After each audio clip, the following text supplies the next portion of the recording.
شکریہ، جزاک اللہ۔ اب میں تقریب کی کارروائی کو آگے بڑھاتے ہوئے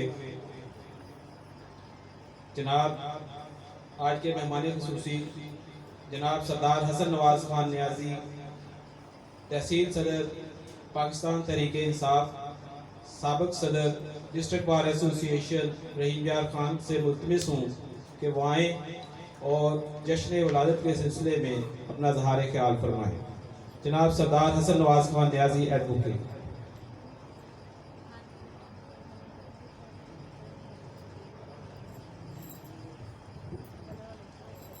بسم اللہ الرحمن الرحیم، الصلاۃ والسلام علیکم یا رسول اللہ۔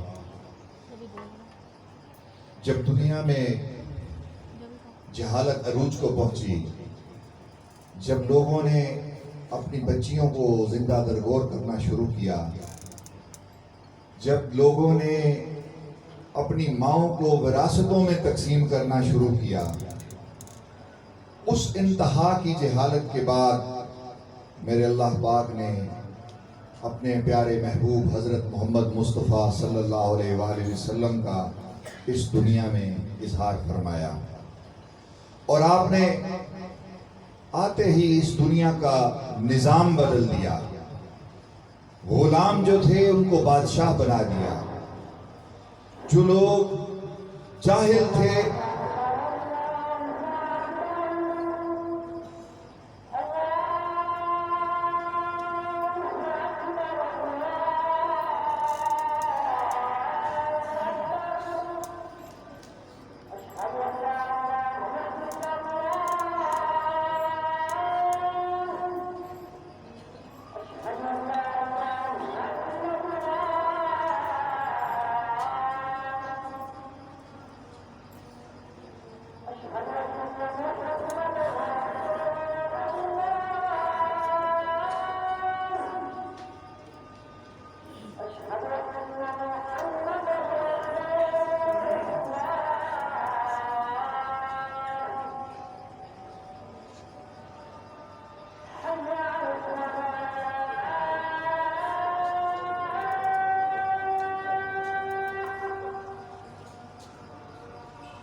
یہ قانون کے طلباء کا ادارہ ہے، یہاں سے قانون دان بنتے ہیں، اور میرے اسٹیج پہ بیٹھے ہوئے یہاں پہ جید قانون دان جناب اختر جوہر صاحب، جناب سردار فلک شیر خان گوپانگ صاحب، جناب مرزا امین صاحب تشریف فرما ہیں۔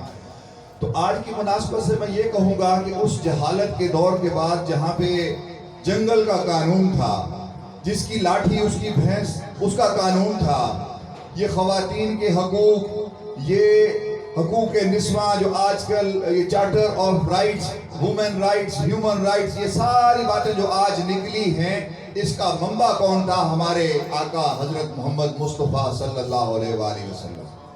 قربان جاؤں اس ذات پہ جس نے اس کائنات کی جہالت کو اس طرح روشنی میں بدلا کہ جہاں جس معاشرے میں ایک بیٹی شرم کا مقام ہوا کرتی تھی کہ یہ کسی کے گھر میں پیدا ہو جائے تو وہ اس کو زندہ قبر میں اتار دیتے تھے، لیکن میرے آقا نے آگے بتایا کہ یہ جو بیٹیاں ہیں یہ قابل احترام ہیں، ان کا وراثت میں حصہ ہے۔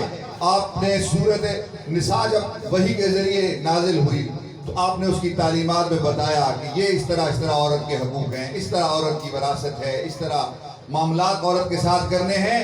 اور آپ نے عملی طور پہ آپ اسی عرب کے نظام کا حصہ اس وقت جب وہ جہالت کا نظام تھا، اسی وقت میں چونکہ آپ کا بعثت ہوئی تو آپ نے ظاہر کر کے اپنے عمل سے دکھایا کہ جب آپ کی پیاری بیٹی لخت جگر حضرت فاطمہ الزہرا سلام اللہ علیہ تشریف لاتی تو آپ ادب میں کھڑے ہو جایا کرتے تھے اور اپنی کالی کملی ان کے لیے بچھا دیا کرتے تھے.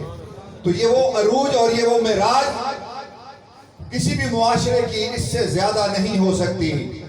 اس میں ہمسائے کے حقوق بیان کیے آپ نے، معاشرت کے طریقہ کار بیان کیے آپ نے، کاروبار کرنے کے قوانین اور طریقے بتائے آپ نے، اپنے ارد گرد رہنے والے لوگوں کے ساتھ برتاؤ کے طریقے بتائے آپ نے، یتیموں اور مسکینوں کے بارے میں بتائے.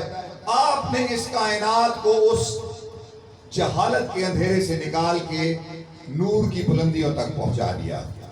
تو المختصر آپ صلی اللہ علیہ وآلہ وسلم کی ذات کے بارے میں ایک عرض کروں گا. اس مہینے میں اکثر یہ محفلیں ہوتی ہیں اور میں اکثر حاضری نصیب ہوتی ہے تو ایک لفظ کہا جاتا ہے کہ آج نبی پاک صلی اللہ علیہ وسلم کی یہ پیدائش جو ہے وہ کہتے ہیں کہ یہ پیدائش 12 ربیع الاول. تو میں سے تھوڑا سا اختلاف کرتا ہوں، گو کہ یہ عشق کی بات ہے کہ پیدائش تو آپ صلی اللہ علیہ وآلہ وسلم کی اس وقت ہوئی جب یہ رب کعبہ نے یہ کائنات تخلیق کی. ولادت تو آپ کہہ سکتے ہیں مگر پیدائش نہیں کہہ سکتے. ہمارے آقا نے جبرائیل امین وحی لایا کرتے تھے. ایک دن جبرائیل سے پوچھا اے جبرائیل تیری عمر کتنی ہے؟ جبرائیل نے عرض کی یا رسول اللہ مجھے ایگزیکٹ فگر عمر کا نہیں معلوم، اتنا جانتا ہوں کہ ایک ستارہ نکلتا ہے 70,000 سال کے بعد، پھر وہ 70,000 سال چمکتا ہے، پھر 70,000 سال کے لیے وہ غائب ہوتا ہے اور پھر 70,000 بار جو ہے وہ ستارہ طلوع ہوتا ہے. تو میں نے اس ستارے کو 70,000 مرتبہ دیکھا ہے. اس سے میری عمر کا حضور اندازہ لگا لیجئے. تو میرے آقا نے فرمایا جبرائیل وہ تارا اگر دیکھو گے تو پہچان لو گے. جبرائیل نے عرض کی یا رسول اللہ جس کو 70,000 مرتبہ دیکھا ہے وہ ستارہ میں کیسے نہیں پہچانوں گا؟ تو ہمارے آقا نے قربان جاؤں جب اپنا امامہ مبارک اپنے ماتھے پیشانی سے ہٹایا تو جبرائیل کو وہ تارا نظر آیا. سبحان اللہ، یہ ہے پیدائش جس کو نبی پاک صلی اللہ علیہ وسلم جب آدم کو اس مٹی کے خمیر سے بنا کے جب اس میں روح ڈالی گئی تو آدم نے جو پہلا جملہ دیکھا عرش کے اوپر وہ کیا تھا؟ لا الہ الا اللہ محمد رسول اللہ. یعنی اللہ کے نام کے ساتھ محمد صلی اللہ علیہ وسلم کا نام آدم کی پیدائش سے بھی پہلے موجود تھا. تو یہ ہے تخلیق ہمارے آقا حضرت محمد مصطفیٰ صلی اللہ علیہ وآلہ وسلم.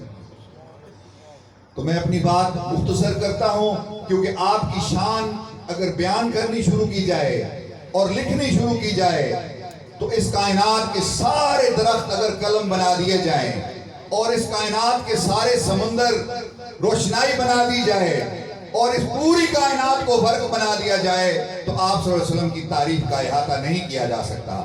مقصد تو یہاں اتنا تھا کہ حضور کے آگے آج اس جہاں پہ حاضری لگوانا. وہ کیوں کہ میرا رب کہتا ہے ان اللہ و ملائکتہ یصلون علی النبی یا ایھا الذین آمنوا صلوا علیہ وسلموا تسلیما. جس پہ میرا رب، جس پہ اس کے فرشتے درود پاک پڑھتے ہیں اور میرا رب بھی محبت سے کہتا ہے کہ یا ایھا الذین آمنوا صلوا علیہ وسلموا تسلیما کہ تم بھی میرے محبوب کے اوپر درود و سلام پڑھو.